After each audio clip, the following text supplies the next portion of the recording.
penyelewengan, korupsi di negara kita. Ini adalah yang membahayakan masa depan kita dan masa depan anak-anak kita dan cucu-cucu kita.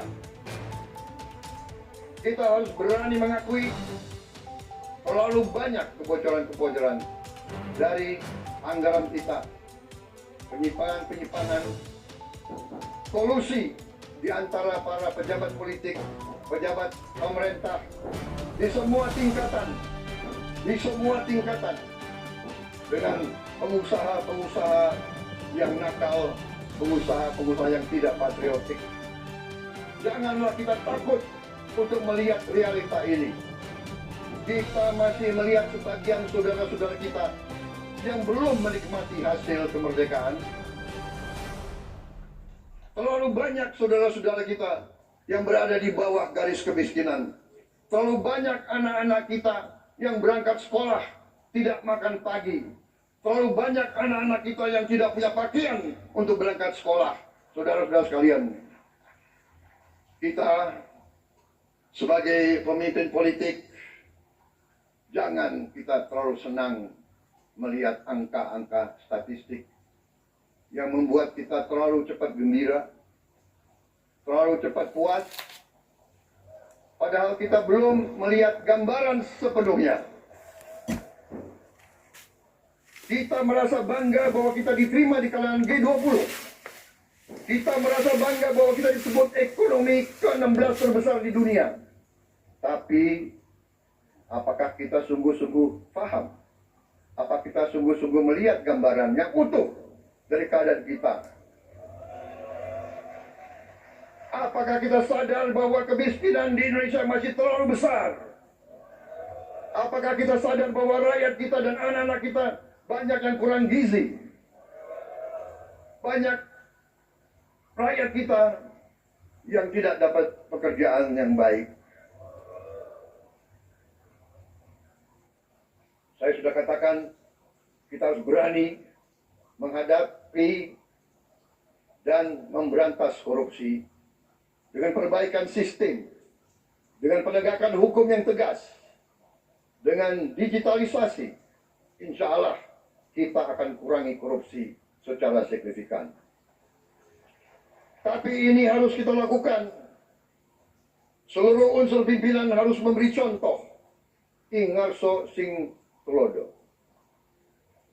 Saudara-saudara sekalian, ada pepatah yang mengatakan, kalau ikan menjadi busuk, busuknya mulai dari kepala. Semua pejabat dari semua eselon dan semua tingkatan harus memberi contoh untuk menjalankan kepemimpinan pemerintahan yang sebersih-bersihnya. Mulai dengan contoh dari atas, dan sesudah itu penegakan hukum yang tegas dan keras. Dan kita harus paham dan ingat selalu, pengorbanan yang paling besar adalah pengorbanan dari rakyat kita yang paling miskin. Wong cilik yang berjuang, yang memberi makan kepada pejuang-pejuang. Janganlah kita lupa, waktu kita perang kemerdekaan, kita tidak punya anggaran, kita tidak punya APBN, pasukan kita tidak digaji.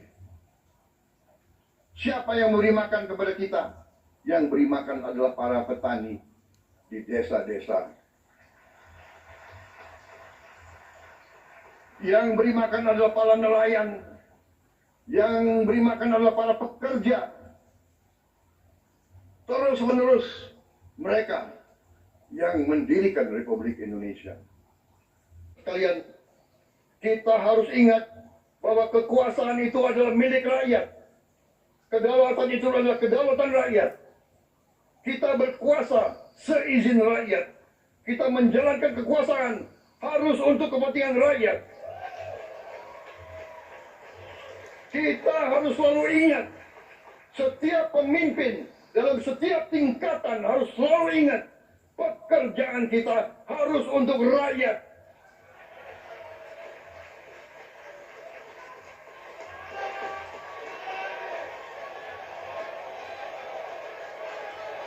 Bukan, bukan, bukan kita bekerja untuk diri kita sendiri. Bukan kita bekerja untuk kerabat kita. Bukan kita bekerja untuk pemimpin-pemimpin kita. Pemimpin yang harus bekerja untuk rakyat.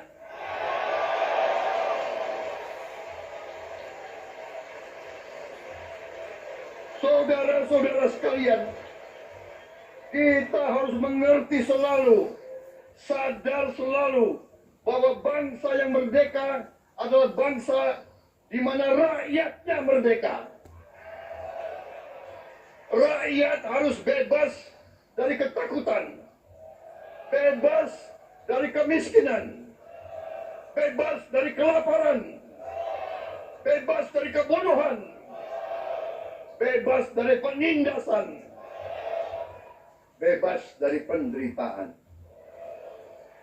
Saudara-saudara sekalian, juga semua subsidi, bantuan kepada rakyat kita yang masih dalam keadaan susah, harus kita yakin subsidi-subsidi itu sampai kepada mereka yang butuhkan.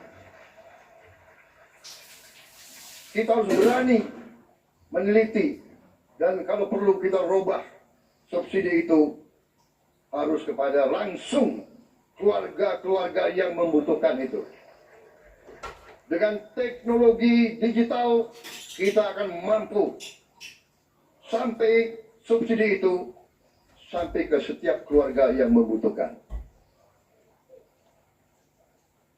Tidak boleh aliran-aliran bantuan itu tidak sampai ke mereka yang butuh itu. Saudara-saudara, anak-anak kita semua harus bisa makan bergizi minimal 1 kali sehari. Dan itu akan kita lakukan, dan itu bisa kita lakukan, saudara-saudara sekalian. Saudara-saudara sekalian, semua kita percaya dan kita yakin kita akan punya kekuatan untuk bisa menghilangkan kemiskinan dari bumi Indonesia. Saudara-saudara sekalian, masih ada saudara-saudara kita usianya di atas 70 tahun masih menarik becak. Ini bukan ciri-ciri bangsa yang merdeka. Hanya kalau kita bisa wujudkan itu, kalau kita bisa wujudkan keadaan di mana rakyat kita sungguh-sungguh merasa dan menikmati kemerdekaan, baru boleh kita sungguh-sungguh puas dan bangga dengan prestasi Indonesia merdeka. Saudara-saudara sekalian, semua kekayaan kita harus sebesar-besarnya untuk kepentingan dan kemakmuran rakyat kita. Saudara-saudara sekalian, saya telah mencanangkan bahwa Indonesia harus segera swasembada pangan dalam waktu yang sesingkat-singkatnya. Kita tidak boleh tergantung sumber makanan dari luar. Dalam krisis, dalam keadaan genting, tidak ada yang akan mengizinkan barang-barang mereka untuk kita beli. Karena itu, tidak ada jalan lain. Dalam waktu yang sesingkat-singkatnya, kita harus mencapai ketahanan pangan.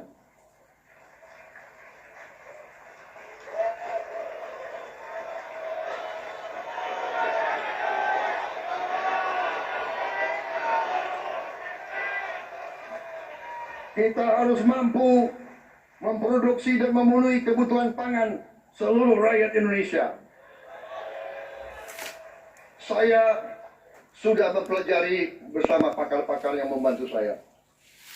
Saya yakin paling lambat 4-5 tahun kita akan swasembada pangan. Bahkan kita siap menjadi lumbung pangan dunia.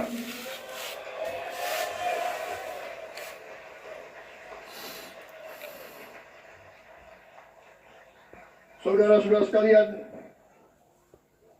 kita juga harus swasembada energi. Dalam keadaan ketegangan, dalam keadaan kemungkinan terjadi perang di mana-mana, kita harus siap dengan kemungkinan yang paling jelek. Tanaman-tanaman seperti kelapa sawit bisa menghasilkan solar dan bensin. Kita juga punya tanaman-tanaman lain seperti singkong, tebu, sagu, jagung, dan lain-lain. Kita juga punya energi bawah tanah, geothermal yang cukup. Kita punya batu bara yang sangat banyak. Kita punya energi dari air yang sangat besar. Saudara-saudara sekalian, pemerintah yang saya pimpin nanti akan fokus untuk mencapai swasembada energi. Like, comment, and share. Terima kasih. Assalamualaikum.